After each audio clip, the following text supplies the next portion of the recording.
Assalamualaikum warahmatullahi wabarakatuh. Saya Nadira Nurul Fatia, BP 191042-2033 dari kelompok 5 kelas KBI, jurusan Biologi Fakultas Matematika dan Ilmu Pengetahuan Alam Universitas Andalas. Kali ini saya membuat video tentang praktikum struktur perkembangan hewan, yaitu anatomi aves atau burung. Video ini bertujuan sebagai bentuk praktikum mandiri yang dilaksanakan pada saat pandemi COVID-19 di tahun ajaran 2020-2021. Objek praktikum kali ini adalah Gallus domesticus atau yang lebih dikenal di masyarakat sebagai ayam kampung. Untuk selanjutnya penggunaan nama latinnya yaitu Gallus domesticus untuk mempermudah penyebutannya. Klasifikasi dari ayam kampung ini adalah Kingdom Animalia dengan filum Chordata, kelas Aves, order dari Galliformes, dan famili Phasianidae, genus Gallus, spesies Gallus dan subspesies Gallus domesticus. Sebelum melakukan praktikum, ada baiknya kita memahami proses dari pembedahan aves ini. Prosedur pertama yang harus dilakukan, yaitu aves yang dalam keadaan hidup dapat dimatikan dengan etanasi atau suntik mati, dan juga dapat dilakukan dengan dipatahkan persendian atlanto-occipitalis pada leher aves yang akan menyebabkan terjadinya emboli pada jantung. Kemudian, sebelum dimatikan, dilihat dulu morfologi dari aves. Setelah dimatikan, bangkai dari aves kemudian dibasahi dengan air agar menghindari bulu berterbangan yang menyebabkan kontaminasi pada saat melihat anatomi dari aves. Prosedur keempat, bangkai dari aves dibaringkan pada bagian dorsal dan dibuat irisan pada medial paha dan abdomen. Selanjutnya, paha ditarik ke bagian lateral dan irisan diteruskan hingga bagian medial paha, kemudian diperiksa otot pada kaki dan paha. Setelah pemeriksaan otot pada kaki dan paha, kemudian dibuat irisan melintang pada kulit daerah abdomen, lalu kulit ditarik ke bagian anterior dari irisan tersebut dan diteruskan ke daerah toraks sampai mandibula. Irisan pada kulit juga diteruskan ke bagian posterior di daerah abdomen. Kemudian dibuat irisan melintang pada dinding peritoneum di daerah ujung sternum atau processus siphoideus ke arah lateral. Dibuat juga suatu irisan longitudinal di daerah abdomen melalui liner mediana ke arah posterior sampai daerah kloaka. Cara ini akan membuka cavum abdominalis. Prosedur selanjutnya yaitu membuat suatu irisan longitudinal melalui muscular pectoralis pada kedua sisi sternum sepanjang persendian costochondral. Semua kostre mulai dari posterior ke anterior pada bagian anteriornya, irisannya pada kedua sisi torak harus bertemu pada daerah rongga dada. Setelah memotong tulang korakoid dan klavikula, cara ini akan membuka rongga dada.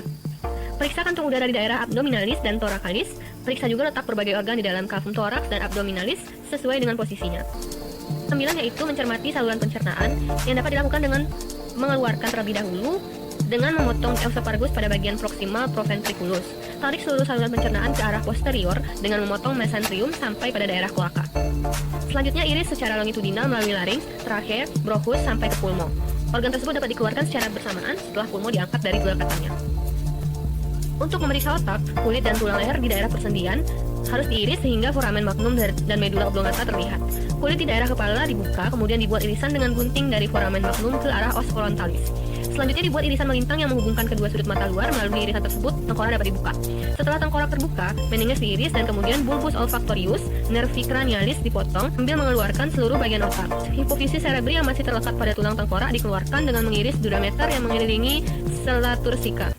Sistem integumen Gallus domesticus. Di sini kita dapat melihat foto dari lapisan kulit Gallus domesticus yang secara mikroskopis terdiri atas dua lapisan, yaitu epidermis dan dermis.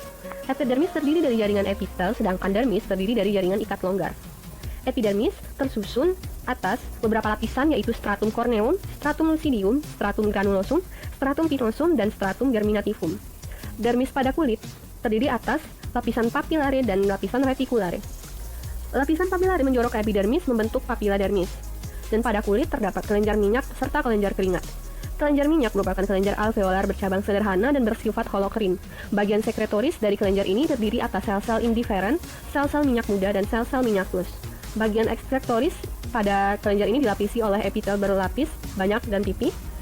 Dan pada kelenjar keringat, yang termasuk dalam kelenjar tubular bergelung serta bersifat apokrin, bagian sekretorisnya terdiri dari sel-sel myoepitel yang berbentuk tipis dan sel-sel kelenjar yang berbentuk silindris. Pada bagian eksektorisnya terdiri atas epitel berlapis kubus 2. Kelenjar minyak digunakan oleh Gallus domesticus untuk meminyaki tubuhnya, terutama pada bagian bulunya, agar tidak mengalami kekeringan serta selalu bersih dan terhindar dari pasir. Selanjutnya kita masuk ke derivat integumen. Derivat integumen yang terdapat pada Gallus domesticus yang pertama yaitu ada cakar. Cakar pada Gallus domesticus tersusun atas keratin serta memiliki tipe obtuse atau cakar berbentuk agak melengkung dengan ujung yang tumpul. Di sini kita dapat melihat struktur dari cakar. Pertama, pada bagian atas terdapat struktur unguis, pada bagian bawah terdapat struktur subunguis, sedangkan pada bagian pangkal dari cakar terdapat struktur pad.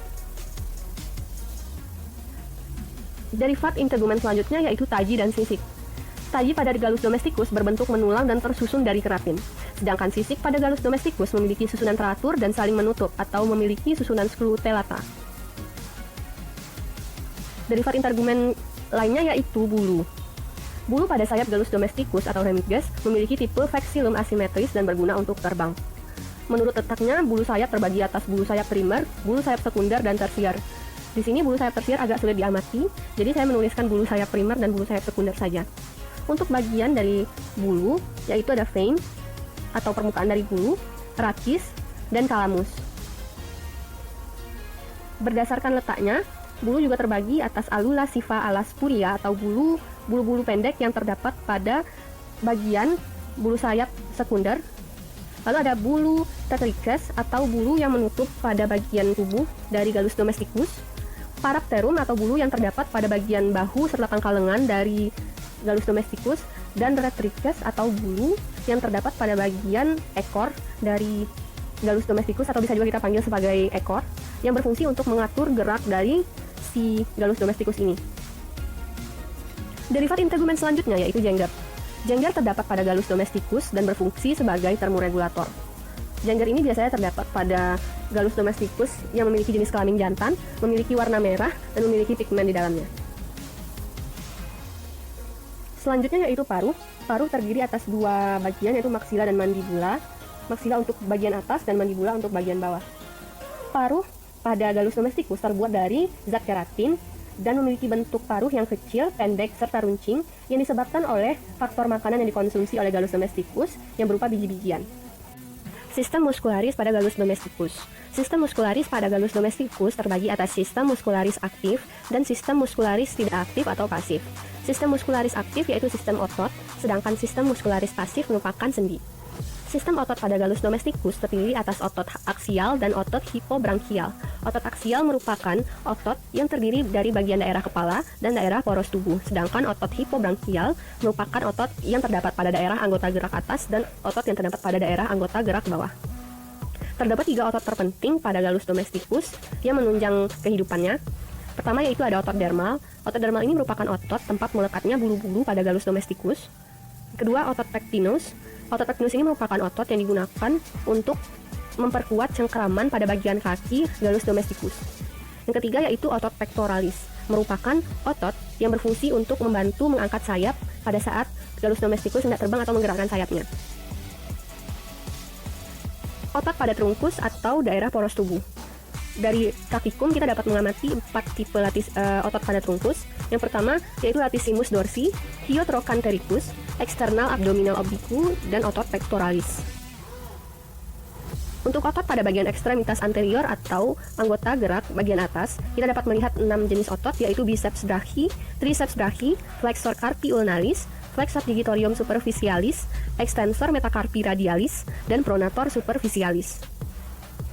Sedangkan pada bagian ekstremitas posterior atau anggota gerak bagian bawah, kita dapat melihat jenis-jenis otot. Yang pertama ada sartorius, semitendinosus, peroneus longus, extensor brevis, external abdominal oblique, caudofemoralis, tibialis anticus, gastroenemius, peroneus longus, semimembranosus, dan hyotibialis. Dan gambar ini merupakan anatomi sistem muskularis pada Gallus domesticus secara teori, karena yang dapat terlihat pada praktikum hanya beberapa jenis otot. Di sini kita bisa melihat pada bagian poros tubuh terdapat otot pectoralis, superficialis, dan pectoralis profundus. Sedangkan pada daerah anggota gerak atas kita dapat melihat otot biceps brachii, coracobrachialis, dan brachialis. Pada Gallus domesticus kita juga dapat melihat otot pada daerah patagia. Otot ini merupakan lembaran elastis yang menegangkan pada saat sayap terlentang dan juga ikut membantu sayap untuk berada dalam kondisi istirahat. Sistem respirasi atau sistem pernapasan dari Gallus domesticus. Sistem pernapasan dari Gallus domesticus terdiri dari saluran pernapasan, pulmo atau paru-paru, dan kantung udara. Saluran pernapasan tersusun dari nares, laring, trakea, dan bronkus. Pada gambar kita dapat melihat adanya trakea, pulmo, dan nares. Nares atau lubang hidung. Nares pada Gallus domesticus berjumlah sepasang, terdapat pada pangkal rostrum atau paruh di bagian dorsal dan terdiri dari nares internal atau bagian dalam dan nares eksternal atau luar. Nares posteriores merupakan nares atau lubang yang terdapat pada palatum. Pada jenis burung dara terdapat operculum atau selaput yang melindungi bagian dari lubang hidung dan tidak dimiliki pada unggas lainnya, sehingga pada si Gallus domesticus ini tidak terdapat operculum. Di bagian dalam dari nares kita dapat melihat adanya kafumnasi. Kafumnasi ini terdiri dari 3 buah kompartemen, yaitu concha nasalis caudalis yang terletak di bagian caudal dan berukuran paling kecil, concha nasalis medialis yang berukuran paling besar, dan concha nasalis rostralis yang terletak pada bagian paling depan di dalam paruh. Selain itu, kita juga dapat melihat kelenjar lacrimalis atau kelenjar air mata pada unggas. Kelenjar ini terdiri dari glandula nasalis, glandula lacrimalis, ductus nasolacrimalis. Ductus nasolacrimalis merupakan saluran rongga mata menuju ke hidung. Namun sayangnya pada anatomi ini kita tidak dapat ductus nasolacrimalis. Struktur selanjutnya yaitu ada laring. Laring terdiri atas tulang rawan, membatasi suatu ruangan yang disebut dengan glotis dan dihubungkan dengan mulut melalui celah rima glottidis. Pada Gallus domesticus tidak terdapat epiglottis, melainkan digantikan oleh glottis, yang merupakan kelanjutan dari koane. Glottis terbentuk atas 3 kartilago, yaitu kartilago arytenoida yang berbentuk seperti huruf V, kartilago prokrioida yang tunggal dan terletak pada dorsal, dan kartilago cricoida yang berbentuk seperti cincin. Selanjutnya trakea. Trakea berbentuk pipa dan mempunyai cincin tulang atau annulus trachealis. Tersusun ke arah kaudal dan bercabang menjadi bronchus dexter dan sinister, dan memiliki percabangan atau bifurcatia trachea. Di sini kita tidak dapat menemukan percabangan dari bifurcatia trachea yang mungkin disebabkan oleh kerusakan pada saat melakukan pembelahan. Trachea dikelilingi oleh otot-otot tracheale atau sternolaryngales, sternotracheolaryngus, dan tracheolaryng dorsalis et ventralis. Pada spesies berleher panjang, trachea ini membentuk loop. Organ selanjutnya itu ada sphinx. Sphinx ini terdapat pada bifurcation trache dan tersusun dari beberapa annulus, yaitu annulus cranialis, annulus pesulus, annulus caudalis, dan annulus intermedialis. String ini juga sering disebut dengan larynx caudalis. Struktur dari string ini dapat dilihat pada gambar, yaitu ada lateral labia, medial labia, dan medial tympanic membran. Organ selanjutnya yaitu pulmo atau paru-paru. Paru-paru pada Gallus domesticus berjumlah sepasang dan relatif kecil, melekat pada toraks dan dibungkus oleh selaput pleura. Strukturnya yaitu ada bronkus kiri dan bronkus kanan, serta pulmo kiri dan pulmo kanan. Anatomi dari pulmo yaitu adanya mesobronkus. Mesobronkus ini yang nanti akan mengalirkan udara dari paru-paru menuju ke kantung udara yang terdapat pada tubuh Gallus domesticus. Lalu ada dorsobronkus, ventrobronkus, dan parabronkus. Struktur terakhir yaitu saki aeropori atau kantong udara. Kantong udara pada Gallus domesticus berjumlah 8, yaitu saki cervicalis yang berjumlah 1, saki clavicularis 1, saki thoracalis cranialis 2, saki thoracalis caudalis 2, dan saki abdominalis 2. Pada praktikum yang dilakukan, kita hanya dapat menemukan 4 jenis dari kantung udara atau saki aeropori, yaitu kantung udara di antara clavikular, kantung udara bagian leher, kantung udara bagian dada, dan kantung udara pada bagian perut. Berikut merupakan susunan dari sistem pernapasan Gallus domesticus menurut referensi. Pertama ada trakea, kantung udara di antara clavikular, kantung udara bagian leher, paru-paru, kantung udara di rongga dada bagian depan, kantung udara bagian belakang, kantung udara bagian perut, percabangan bronkus, bronkus sekunder, tersier, primer, dan paru-paru. Selanjutnya yaitu mengenai sistem sirkulasi pada Gallus domesticus. Pembahasan mengenai sistem sirkulasi ini dapat kita mulai dengan membahas organ terpenting pada sistem sirkulasi, yaitu jantung. Di sini, pada gambar anatomi jantung bagian dalam yang telah dipotong ini, kita dapat melihat bagian dari atrium kiri, atrium kanan, ventrikel kanan, septum interventricularis, ventrikel kiri, arteri pulmonalis, aorta, dan vena cava superior. Vena cava superior merupakan pembuluh darah yang berfungsi untuk membawa kembali aliran darah yang mengandung karbon dioksida yang berasal dari seluruh tubuh di bagian atas menuju ke jantung. Sedangkan arteri pulmonalis merupakan arteri yang bertugas untuk mengangkut darah yang berasal dari jantung menuju ke paru-paru. Anatomi luar dari jantung Gallus domesticus juga dapat terlihat vena cava superior, aorta, dan arteri pulmonalis kiri. Peredaran darah pada Gallus domesticus terbagi atas peredaran darah vena dan peredaran darah arteri. Pada peredaran darah vena, kita dapat melihat pembuluh vena cava superior, vena jugularis, vena subclavia, vena pectoralis, vena pulmonalis, vena hepatica, vena iliaca interna, vena femorales, vena cochlygeo mesenterica, vena iliaca interna, vena caudalis, vena portal hepatis, vena portae renalis, ventricle, serta vena renalis. Pada peredaran darah arteri di jantung Gallus domesticus, kita dapat melihat pembuluh darah arteria anonyma, arteria carotis communis, arteria subclavia, arteria pectoralis, arteria pulmonalis, atrium dextrum, atrium sinistrum, ventricle dexter, dan ventricle sinister. Peredaran darah pada Gallus domesticus merupakan peredaran darah ganda, di mana Darah dalam tubuh mengaliri tubuh dengan melewati jantung sebanyak 2 kali. Jantung akan memompa darah sebanyak 2 kali untuk menjalankan fungsinya dalam mengedarkan darah ke seluruh tubuh. Selain itu, peredaran darah pada galus domesticus merupakan peredaran darah tertutup yang dibantu oleh pembuluh darah arteri dan pembuluh darah vena. Sistem digestifum atau sistem pencernaan dari galus domesticus. Sistem digestifum galus domesticus terbagi atas 2, yaitu tracus digestifum dan glandulae digestoria. Organ yang termasuk ke dalam tracus digestifum ini adalah paru, esophagus, tembolok, proventriculum, ampulla, duodenal loop atau duodenum, usus kecil, caecum, usus besar, dan kloaka. Sedangkan organ yang termasuk ke dalam glandulae digestoria adalah pankreas dan liver. Organ pertama yaitu ada paru. Kita dapat melihat bagian atas dari paru itu disebut dengan rostrum ventral dan bagian bawah rostrum dostral. Selanjutnya di bagian dalam dari paru kita dapat melihat adanya papile, tulang hyoid, glotis, dan lidah. Yang kedua yaitu esophagus. Esophagus terletak pada dexter cervical, memiliki dinding yang tipis dan mudah berdilatasi, dan sambungan dari esophagus ini terdapat inguinal atau biasa kita panggil tembolok, yang merupakan bagian esophagus yang tempat penyimpanan sementara makanan, dan penyusunnya yaitu sel squamosa lipid. Proventriculus atau lambung kelenjar memiliki panjang kurang lebih 4 cm. Pada jantan terletak pada vertebrae torak 5 sampai vertebrae lumbosakral 3, dan pada betina terletak pada vertebrae torak 4 sampai vertebrae torak 7. Lambung ini terdiri dari sel epitel kolumnar, dan di dalamnya terdapat papila yang menghasilkan HCl dan pepsin. Ampulla atau gizzard atau juga disebut sebagai lambung muscularis. Ampulla ini memiliki bentuk bikonkav, dan pada jantan terdapat di vertebrae lumbosakral 3 sampai 14, dan pada betina terdapat di vertebrae torak 7 sampai vertebrae lumbosakral 12.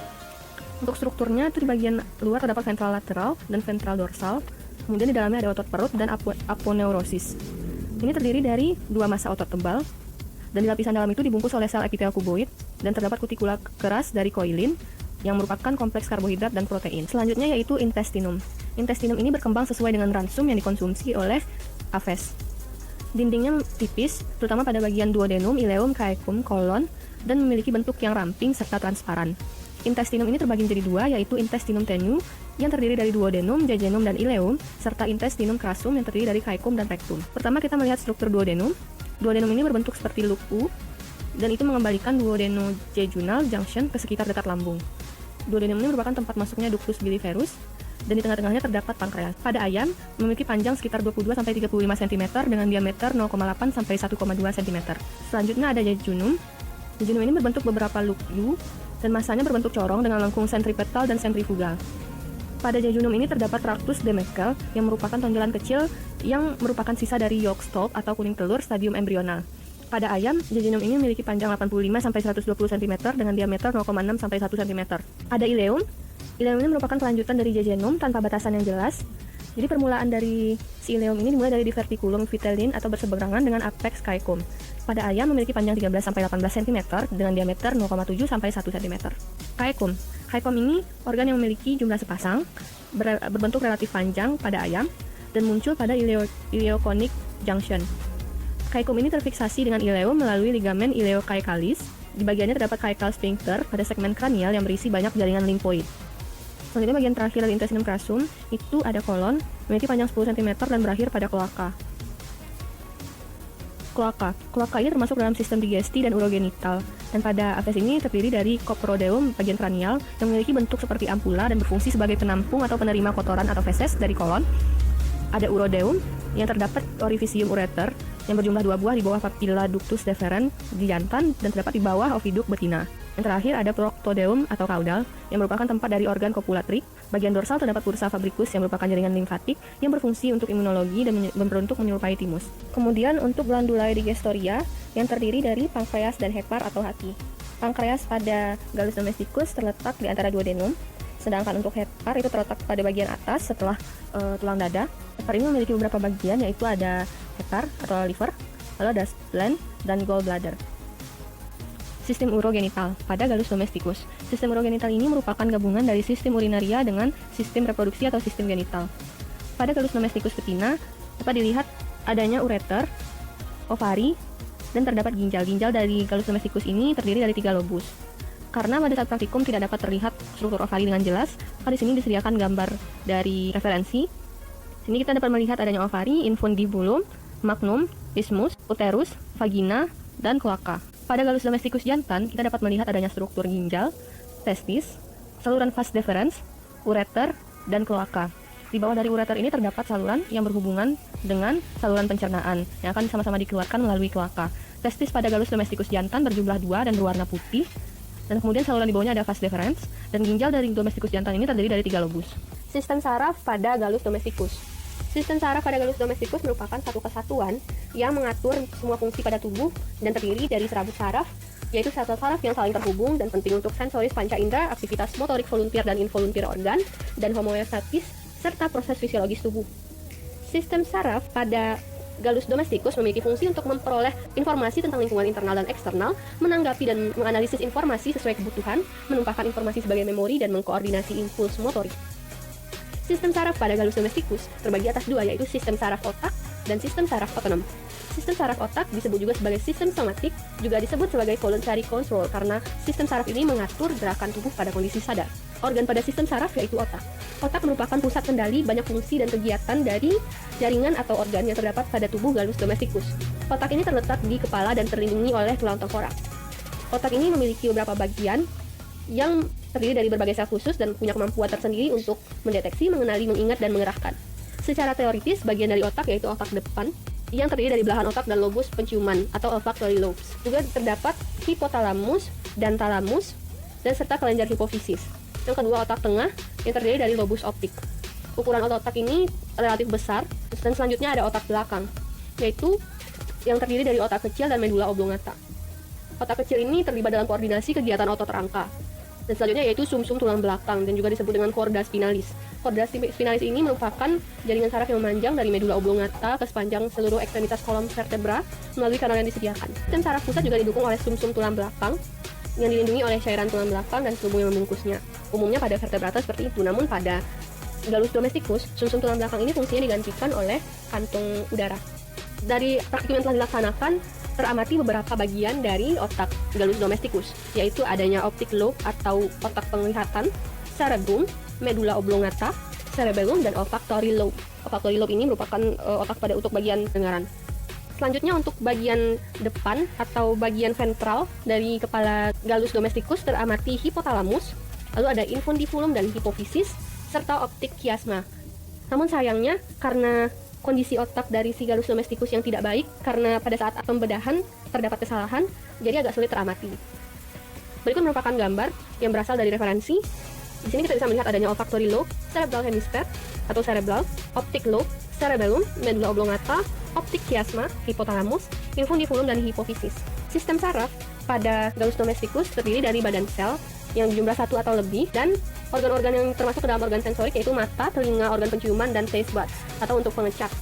Mata ayam berukuran besar dibandingkan dengan unggas lainnya karena ayam memiliki penglihatan binokular yang terjadi ketika kedua mata melihat satu objek dan merupakan bantuan untuk menjauhkan persepsi, di mana satu mata di setiap sisi wajah dan hanya sudut 26 derajat langsung ke depan. Kedua kelopak matanya memiliki selaput yang sangat tipis yang disebut nictitating membrane atau membran nictitan yang terletak di sudut depan tiap mata yang mampu memberi perlindungan dengan sangat cepat menutupi bola mata. Yang kedua yaitu sistem saraf otonom atau involuntary control yang bertanggung jawab dalam koordinasi gerak pada keadaan tidak sadar seperti gerakan pada pencernaan, jantung, pembuluh darah, dan organ pernafasan.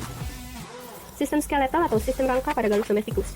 Sistem skeletal Gallus domesticus terbagi atas 3 bagian yaitu sistem skeletal caput atau tengkorak kepala, sistem skeletal trunkus atau tulang pada bagian poros tubuh, dan sistem skeletal ekstremitas atau anggota gerak. Sistem skeletal ekstremitas terbagi atas 2 yaitu ekstremitas posterior dan ekstremitas anterior. Ekstremitas anterior merupakan sistem skeletal pada bagian anggota gerak atas, sedangkan sistem skeletal ekstremitas posterior merupakan anggota gerak bagian bawah.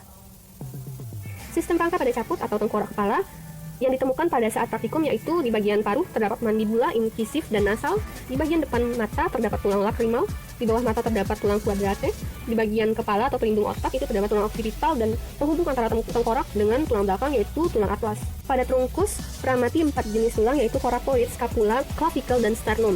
Sternum merupakan tulang dada yang melindungi organ dalam dari Gallus domesticus. Bersamaan dengan ini juga ada coracoid dan clavicle yang menempel pada bagian sternum dan melindungi organ dalam serta juga membantu dalam pengangkatan dari sayap Gallus domesticus. Selanjutnya ada scapula yang menghubungkan antara tulang rusuk dengan tulang belakang.